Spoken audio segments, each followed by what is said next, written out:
લોકસંગીતની સાથે જ્યારે 9 વર્ષનો હતો ત્યારે 9 વર્ષથી મારી ઢોલક હાથમાં.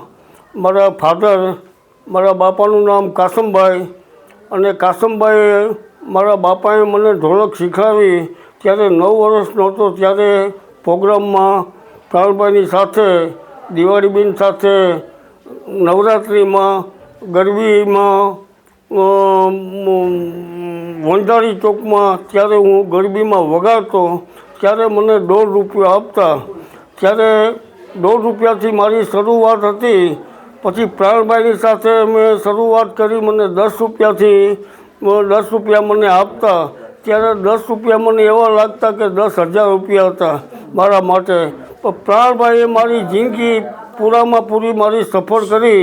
અને પ્રાણભાઈએ મારું આખી જિંદગી મારા પરિવારનું ખૂબ ધ્યાન રાખ્યું, મારી દીકરીનું ધ્યાન રાખ્યું.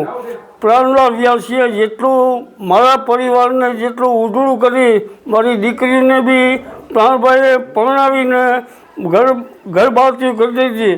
ત્યાં સુધીનું મેં એની સાથે 45થી 50 વર્ષ મેં ઢોલક સાથે વગાડી.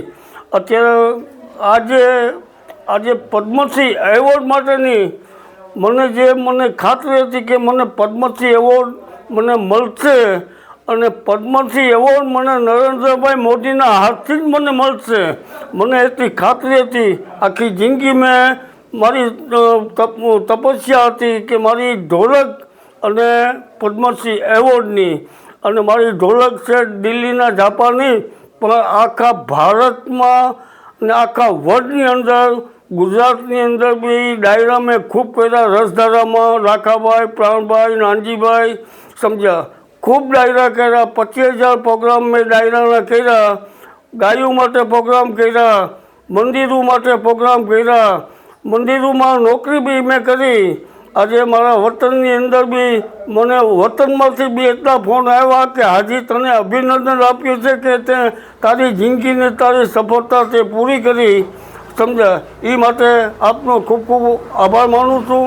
અને નરેન્દ્રભાઈને હું વધારે આભાર માનું છું. અને મને રાજી કરી દીધો ને મારી જિંદગી સફળ પૂરી કરી દીધી. મારા બચ્ચાને જિંદગી સફળ કરી દીધી. અને મારા હાથમાં બી ખુશ થઈ ગયો.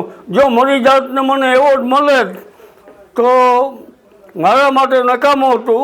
પણ આજે મને જીવતા મને જે એવોર્ડ આપ્યો ને તો રાજીના રેડ થઈ ગયો જુનાગઢ જિલ્લાની અંદર. સમજ્યા, એમનો નરેન્દ્રભાઈનો ખૂબ ખૂબ અને અમિત શાહનો બી હું ખૂબ આભાર માનું છું.